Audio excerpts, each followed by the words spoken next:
Thank you Sridhar Babu గారు. చాలా మంది విలేకరులు కింద నుంచి ఇండికేట్ చేస్తున్న ఆకలి అవుతుంది ఇక అది ముగించేసేవని చెప్పి. సరే, విల్ గివ్ ఇట్ అగైన్ అన్న, అంటే will give a break and take it.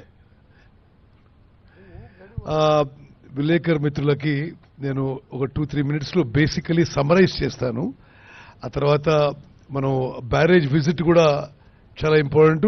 ENC గారు ఆ మీడియా కూడా ఆ బ్యారేజ్ విజిట్ కి పర్మిట్ చేయండి. ఎక్కడి వరకు అయితే సేఫ్టీ లిమిట్స్ ఉండో అక్కడ వరకు పర్మిట్ చేయండి. వాళ్ళు కూడా విజువల్స్ తీసుకోవాలి.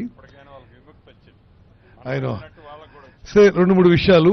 ఒకటి, ఈ Medigadda barrage, Annaram barrage, Sundilla barrage ఏ విధంగానైతే మొత్తం కాళేశ్వరం ప్రాజెక్టులో మేము గత 4-5 ఏళ్ల నుంచి ప్రతిపక్షం నుంచి మేము చెప్తున్న విషయాలు నిజమైనవి. అంటే lack of design, lack of quality, lack of construction, lot of, అది ఏ విధంగా ఎన్ని కారణాలు కలిసి వచ్చినాయి. కానీ చివరిగా ఇన్ని లక్షల కోట్ల అప్పులు తీసుకొచ్చి ఇంకా 10,000 కోట్ల బిల్లులు పెండింగ్ ఉండి అసలు అది కట్టిన కారణం ఇప్పుడు పూర్తిగా ఫెయిల్ అయినట్టే. అంటే నేను ముందు చెప్పినట్టుగా మేడిగడ్డ, అన్నారం, సుందిల్లా బ్యారేజీలు 3 కూడా వాటర్ స్టోరేజ్ చేసుకుని ఎంతో కొంత కనీసం స్టెబిలైజేషన్ యాక్ట్కి ఇవ్వలేకుంటే మొత్తం ప్రాజెక్ట్ మీద పెట్టిన అమౌంట్ అది ప్రస్తుతానికి ఐడిల్ గా ఉన్నట్టే, ఆ ఇంట్రెస్ట్ బర్డెన్ మన అందరి మీద పడుతున్నట్టే. నేను రెండో విషయము, నేషనల్ ప్రాజెక్ట్ విషయంలో గతంలో ఈ ప్రభుత్వాన్ని అడిగినప్పుడు మేము నేషనల్ ప్రాజెక్ట్ కి అప్లై చేసినాము అని చెప్పినారు. అయితే నేను పార్లమెంట్లో ఉన్నప్పుడు ఒక ప్రశ్నకి కేంద్ర ప్రభుత్వం ఇచ్చిన జవాబు కూడా మీకు చెప్తాను. కాళేశ్వరం ప్రాజెక్టు నేషనల్ ప్రాజెక్ట్ విషయం 11 July 2019 as reported by the reply of the Minister for Water Resources, River Development and Ganga Rejuvenation on 11th July 2019. As reported by Central Water Commission, Chief Minister of Telangana, via letter dated 11th February 2016, requested that Kaleshwaram project be accorded status of national project. However, no formal request in prescribed pro forma has been received from the state government of Telangana for consideration of the HYPOD steering committee of central government constituted for implementation of national projects. ఈ విషయం చెప్తున్నానంటే అక్కడున్న BJP, ఇక్కడున్న ప్రభుత్వం వాళ్ళు Kaleshwaram national project తీసుకొచ్చే దాంట్లో నిర్లక్ష్యం వహించారు. మా ప్రభుత్వం అధికారంలోకి రాగానే ప్రధానమంత్రిని నేరుగా ముఖ్యమంత్రి, ఉప ముఖ్యమంత్రి పోయి పాలమూరు రంగారెడ్డికి నేషనల్ ప్రాజెక్ట్ స్టేటస్ అడగడం జరిగింది. అదేవిధంగా మరి మా పార్టీ మేనిఫెస్టోలో ఉన్న విషయం మరోమారు మీకు తెలియజేస్తున్నాను. కాళేశ్వరం ప్రాజెక్టు, ప్రత్యేకంగా ఈ మేడిగడ్డ బ్యారేజ్ ఇవన్నిటి మీద జ్యుడిషియల్ ఎంక్వైరీ చేయబోతున్నాము. అది ముఖ్యమంత్రి గారి శాసన మండలిలో కూడా ప్రకటించారు. రెండో విషయము, పాలమూరు రంగారెడ్డికి నేషనల్ ప్రాజెక్ట్ స్టేటస్ కోసం కొట్లాడతాము. మూడో విషయము, ప్రాణహిత చేవెళ్ల ప్రాజెక్టు ఏదైతే ఈ గవర్నమెంట్ పూర్తిగా అబాండన్ చేసిందో, ఏ ప్రాజెక్ట్ అయితే కాస్ట్ బెనిఫిట్ రేషియో బెటర్ గా ఉందో ఆ ప్రాజెక్ట్ ని చేపట్టబోతున్నాము. మరి చివరిగా ఒక విషయము, బ్యారేజ్ విషయం. ఇంక నేను ఎక్కువ పోకుండా ఎక్కడ తప్పనిసరిగా లోపం జరిగింది. ఇప్పుడు నేను ఇది అయినాక, నేను ఇరిగేషన్ మంత్రి అయినాక నేను సరే బ్యారేజీలు స్టడీ చేస్తున్నా.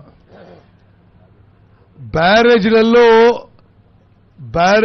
సాధారణంగా మీరు ధవళేశ్వరం బ్యారేజ్ కానీ, ప్రకాశం బ్యారేజ్ కానీ, భారతదేశంలో ఉన్న అన్ని బ్యారేజీలు కానీ, ప్రపంచంలో బ్యారేజీల్లో స్టోరేజ్ కెపాసిటీ ఎప్పుడూ 2-3 టీఎంసీ కంటే ఎక్కువ ఉండదు.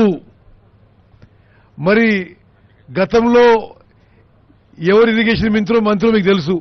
ఆయన్నే డిజైన్, ఆయన్నే కన్స్ట్రక్షన్, ఆయన్నే ఎంత నీళ్లు పెట్టాలి, ఎంత నీళ్లు వదిలిపెట్టాలి అంతనే చెప్పేది కదా. 16 టీఎంసీలకి డ్యామ్లేమో నీళ్ల స్టోరేజ్కి, బ్యారేజ్లేమో to regulate and divert water flow. Barrage కట్టి 16 టీఎంసీ దాంట్లో వాటర్ స్టోరేజ్ చేసే వరకు రిపీటెడ్గా అది మొత్తం కాన్సెప్టు, డిజైను, కన్స్ట్రక్షన్ అన్నీ ఫెయిల్ అయిపోయి ఈరోజు మొత్తం కూడా తెలంగాణ ప్రజల మీద ఎవరు ఊహించని భారం పడుతున్నది. అంటే ఇన్ని లక్షల కోట్ల ఖర్చు వృధా అయ్యే ప్రమాదం ఉన్నది. ఈ విషయాన్ని కూడా యావత్ తెలంగాణ ప్రజలకు తెలియజేస్తూ ఈ విషయంలో మరి ఏ విధంగా ముందుకు పోవాలనో ఇప్పుడు ఈ రోజు మన దృష్టికి వచ్చిన విషయాలు, అదేవిధంగా నిపుణుల అభిప్రాయం తీసుకొని జ్యుడిషియల్ ఎంక్వైరీ చేస్తూ అదేవిధంగా మేము మా ప్రభుత్వం ముందుకు పోతుందని చెప్పి మీ అందరికీ మనవి చేస్తూ ఈ ప్రాణహిత చేవెళ్ల కాళేశ్వరానికి మార్చడంలో నిస్సందేహంగా అది నీటి లభ్యత ఇతర విషయాల కంటే రాజకీయ కోణం, ఇతర కోణమే ఎక్కువ కారణం అని చెప్పి మా సందేహం ఇప్పుడు అది క్లియర్ అయిపోయింది. ఓకే మిత్రులారా, ఇది ఈరోజు ఈఎన్సీ గారి ఇతర ప్రశ్నలకి కూడా వారు రాసుకొని మళ్ళోసారి రివ్యూనో రైటింగ్లో పంపించమని చెప్తాం. ఎందుకంటే ఇప్పుడు మనం లంచ్ బ్రేక్ తీసుకొని 15 మినిట్స్లో మేడిగడ్డ బ్యారేజ్ బయలుదేరదాం. ఆడికి పోయి మళ్ళీ వచ్చి హెలికాప్టర్లో అన్నారం బ్యారేజ్ పోయి అది చూసి హైదరాబాద్ పోవాల్సింది. కాబట్టి మేము ఇప్పుడు అంటే ఎక్కువ సమయం ఇంకా ఉండలేకపోతున్నాం. ఎల్ఎన్టీ వాళ్ళు వచ్చారు, నవయోగ వాళ్ళు వచ్చారు, ఆఫ్ఘాన్ వాళ్ళు వచ్చారు. వాళ్ళకు కూడా వాళ్ళు మాట్లాడే సమయం ఇవ్వలేకపోతున్నాం. మీరేమైనా మాట్లాడుతూ ఉంటే ఒకటి రెండు ముఖ్యమైన ఇష్యూస్ చెప్పండి, దెన్ విల్ క్లోజ్ ఇష్యూ. చెప్పండి. ఇది ఎస్ ఎందుకు తప్పనిసరి సాధ్యమయ్యే పని, తప్పనిసరి సాధ్యమయ్యే పని తప్పనిసరిగా immediate ఆదేశిస్తాం.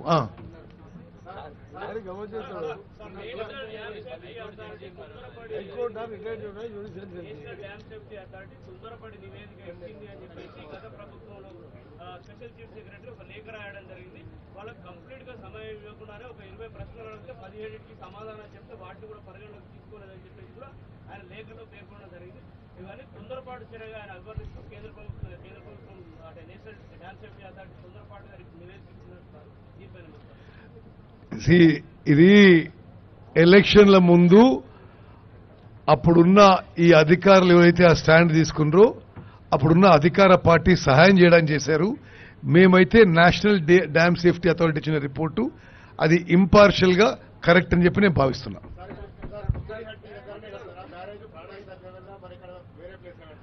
Pranahita Chevella project తుమ్మడిటి first ప్రయారిటీగా ఒకసారి రీఎగ్జామిన్ చేసి ఆ పనులు మొదలు పెడతాం.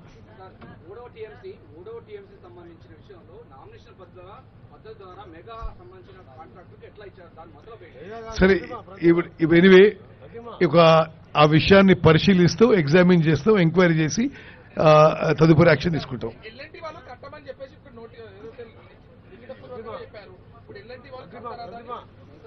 సరే అది ఈరోజు ఈ పత్రికా సమావేశంలో చెప్పే విషయం కాదు.